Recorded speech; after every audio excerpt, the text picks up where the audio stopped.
ചേച്ചി, ഈ കർണികയുടെ കൂടെ പഠിച്ച കൂട്ടുകാരികളുടെ കോണ്ടാക്ട് നമ്പേഴ്സോ അല്ലെങ്കിൽ അഡ്രസ്സോ അങ്ങനെ എന്തെങ്കിലും കാണുമോ? അല്ല, അത് അമ്മൂന് ഉപകാരപ്പെടും. അവളുടെ പ്രായത്തിലുള്ള ഈ നാട്ടിലെ കുട്ടികളോട് ആരോട് ചോദിച്ചാലും അറിയാൻ പറ്റും. മിക്കവരും അവളുടെ കൂടെ പഠിച്ചവരാ. അല്ല, ഈ മനയുടെ കാര്യങ്ങളെ പറ്റിയൊക്കെ ഏകദേശം മനസ്സിലായി. കുറച്ചുകൂടെ പേഴ്സണൽ കാര്യങ്ങൾ അറിയാൻ വേണ്ടിയായിരുന്നു. അങ്ങനെയാണെങ്കിൽ അവളുടെ കൂടെ ഇവിടെ സ്ഥിരം വരുന്ന ഒരു കുട്ടി ഉണ്ടായിരുന്നു. ഡാൻസ് ക്ലാസ്സിലുണ്ടായിരുന്നതാ. പേര് ആർദ്ര. ആർദ്ര. മോക്കെങ്ങനെ മനസ്സിലായി? ഇല്ല ചേച്ചി, ഞാൻ വെറുതെ പറഞ്ഞ. അത് തന്നെയാ, ആർദ്രന്ന് തന്നെയാ. ഇതാണോ ചേച്ചി? ഇത് തന്നെ.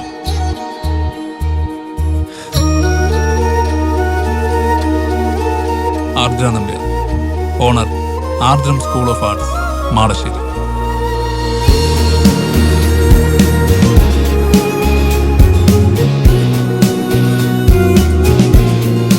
I am feeling so happy. എത്ര നാൾക്ക് ശേഷം ഞാനിങ്ങനെ സന്തോഷമായിട്ടിരിക്കുന്നറിയോ? ഔ, നീ ഒന്ന് ചിരിച്ചു കണ്ടല്ലോ, അത് മതി.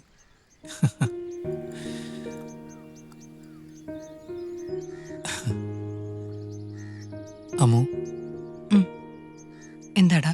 ചില ആളുകളില്ലേ, നമ്മുടെ ഇൻസ്പിറേഷൻസ് എന്നൊക്കെ പറയുന്നവര്, അവരെല്ലാ കാര്യത്തിനും നമ്മുടെ കൂടെ തന്നെ ഉണ്ടാവും.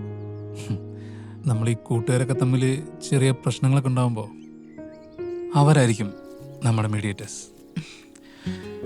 അവരുടെ കൂടെ വെറുതെ ഇങ്ങനെ ഇരുന്നാൽ തന്നെ ഭയങ്കര പോസിറ്റീവ് വൈബായിരിക്കും. And it was you. നീയായിരുന്നു ഞങ്ങളുടെ ഇൻസ്പിറേഷൻ. പിന്നെ എവിടെ വെച്ചെന്ന് എനിക്കറിയില്ല. എനിക്കെൻ്റെ പഴയ അമ്മൂനെ നഷ്ടപ്പെട്ടത്. ശരിയാണ്, നിങ്ങൾ കരുതുന്ന പോലെ there is a reason behind my change. അത് എൻ്റെ ഉള്ളിൽ തന്നെ ഇരിക്കട്ടെ. ശരി, ഞാൻ ഇനി ഒന്നും ചോദിക്കുന്നില്ല. പക്ഷേ കം ബാക്ക് ഫാസ്റ്റ്. അപ്പം എങ്ങനെ? നാളെ രാവിലെ തന്നെ റെഡി ആയിട്ടിരിക്കണം. നല്ല ദൂരമുണ്ട് യാത്ര. കർണിക, അവൾ എൻ്റെ പ്രിയപ്പെട്ട കൂട്ടുകാരിയായിരുന്നു. സ്കൂളിൽ പഠിക്കുന്ന സമയത്ത് അവൾ എന്നോടായിരുന്നു കൂടുതൽ കാര്യങ്ങൾ ഷെയർ ചെയ്തിരുന്നത്. അപ്പോൾ ഈ കർണികയ്ക്ക് എന്തെങ്കിലും പ്രേമം മറ്റോ ഉണ്ടായിരുന്നോ? അല്ല, അതിനെക്കുറിച്ച് എന്തെങ്കിലും പറയാനുണ്ടോ? അയ്യോ, അങ്ങനെയല്ല. ടീച്ചറായിരുന്നല്ലോ കർണികയുടെ കൂടെ കൂടുതൽ സമയം ഉണ്ടായിരുന്നത്. അതുകൊണ്ടാണ് അവളുടെ വീട്ടിനടുത്തുള്ള കൂട്ടുകാരികളെ പോലും കാണാതെ ഞങ്ങൾ ഇങ്ങോട്ട് വന്നത്. അതൊന്നും കുഴപ്പമില്ല. ഞാൻ ഇങ്ങനെ ആലോചിക്കുമായിരുന്നു, അവിടെ അമ്പലത്തില് ജോലി ചെയ്തിരുന്ന നന്ദൻ എന്ന് പറഞ്ഞൊരു ചെറുപ്പക്കാരനുമായിട്ട് അവൾ അടുപ്പത്തിലായിരുന്നു. നന്ദൻ ഈ ഇടയ്ക്കൊക്കെ കൊട്ടി നല്ലപോലെ ദേവീസ്തുതികളൊക്കെ പാടും. പിന്നെ ഞങ്ങളുടെ ആർട്ട് സ്കൂളില് പാർട്ട് ടൈമായി ഡ്രോയിങ് പഠിപ്പിക്കാനൊക്കെ വരാറുണ്ടായിരുന്നു. പക്ഷേ വളരെ കുറച്ചു നാൾ മാത്രമേ അവരുടെ ഈ ബന്ധം മുന്നോട്ട് പോയുള്ളൂ. അവരുടെ കാര്യം അവളുടെ ചേട്ടൻ അറിഞ്ഞ് അവനെ കണ്ടവാനോ ഉപദ്രവിക്കുകയൊക്കെ ചെയ്തു. തൊട്ടടുത്ത ദിവസം രാവിലെ അവൻ എന്നെ കാണാൻ വന്നിരുന്നു.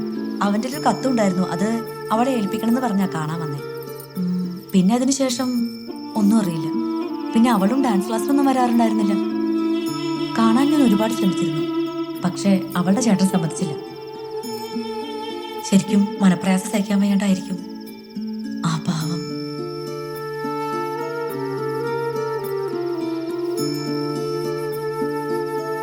അല്ല ടീച്ചറെ, ഈ നന്ദൻ എന്ന് പറയുന്ന ആളെ പിന്നീട് കണ്ടിട്ടുണ്ടോ?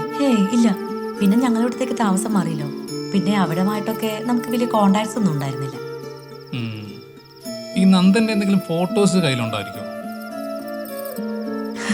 ഞാനെന്തിനു നന്ദന്റെ ഫോട്ടോ ഒക്കെ എടുത്തു വെക്കണേ? കണ്ടിട്ടുണ്ട്, സംസാരിച്ചിട്ടുണ്ട് എന്നുള്ളതല്ലാതെ നന്ദനുമായി അത്ര വലിയ അടുപ്പൊന്നുമില്ല എനിക്ക്.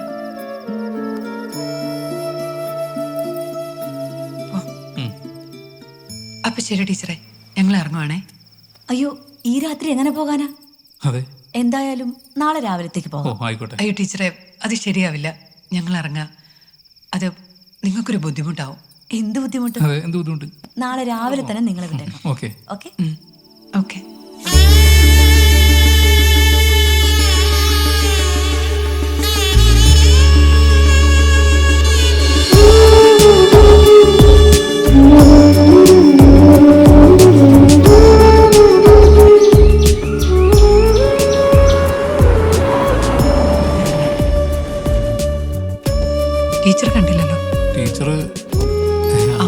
ഇതാ വന്നല്ലോ. ആ നിങ്ങൾ പോകാൻ ഇറങ്ങിയോ? അതെ അതെ. ഞാൻ ഒന്ന് അമ്പലം വരെ പോയതാ. നിങ്ങൾ കഴിച്ചോ? പക്ഷേ സാമ്പാറിന് ഉപ്പ് കൂടുതലായിരുന്നേ ഇല്ലേ? അല്ല കറക്റ്റ് ആയിരുന്നു. ഇറങ്ങട്ടെ. അപ്പൊ ശരി.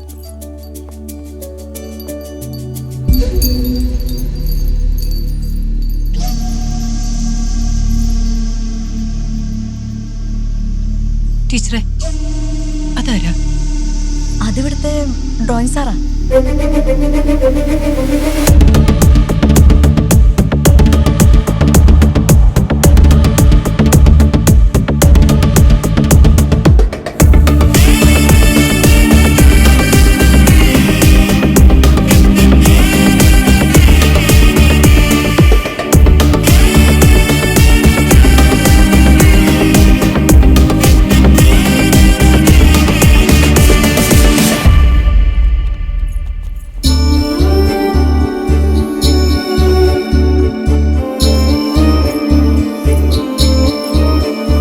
Thank you so much.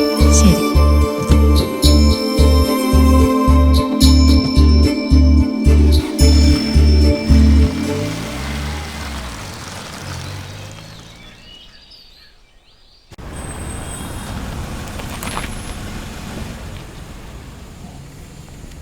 Sir 2000 diesel ലാവിഷായിക്കോട്ടെ.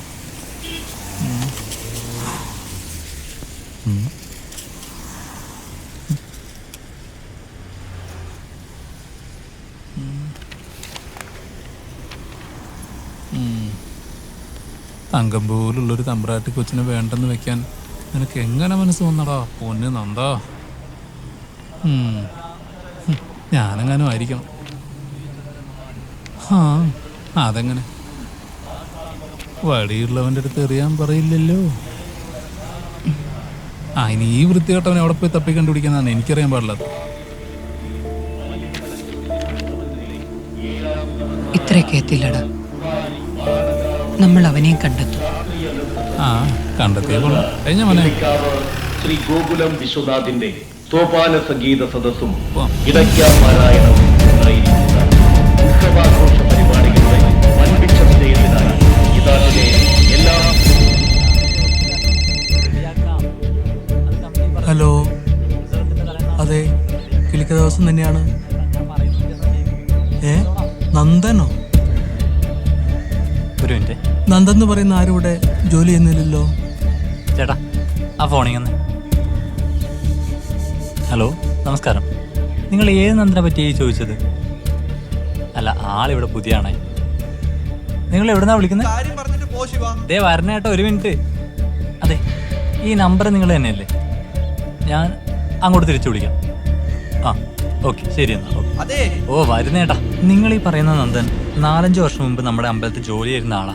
പക്ഷെ പെട്ടെന്നൊരു ദിവസം നന്ദൻ ജോലി ഉപേക്ഷിച്ച് പോവുകയും ചെയ്തു. പിന്നെ ഞാൻ നന്ദനെ കാണുന്ന കഴിഞ്ഞ മാസമാണ്.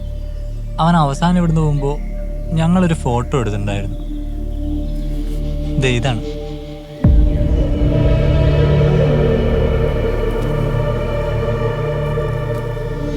ഫോട്ടോ എടുത്തോട്ടെ. Okay, thank you. ഇതാ, ശരി. അത് നന്ദന്റെ നമ്പർ എന്ന് പറയൂ. അയ്യോ, നന്ദൻ്റെ നമ്പറൊന്നും എൻ്റെ കയ്യിലില്ല. ചോദിച്ചിരുന്നു, സംസാരത്തിൻ്റെ ഇടയിൽ അത് വാങ്ങിക്കാൻ വിട്ടുപോയതാ. അവനോട് അടുത്തൊരു സ്ഥലം വരെ പോവാണ്, വൈകിട്ട് തിരിച്ചു വന്നിട്ട് കാണാം എന്നാണ് പറഞ്ഞത്. നമ്പർ കിട്ടിയിട്ടില്ല.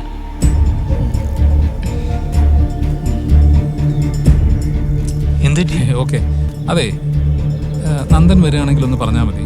ആർദ്രയുടെ കസിൻ വന്നിട്ടുണ്ടായിരുന്നു. ഓ. എന്തായാലും താങ്ക്സ് കേട്ടോ. ഓ ശരി. അല്ല, എന്തെങ്കിലും പ്രോബ്ലം? ഇല്ല, ഒന്നുമില്ല. ശരി.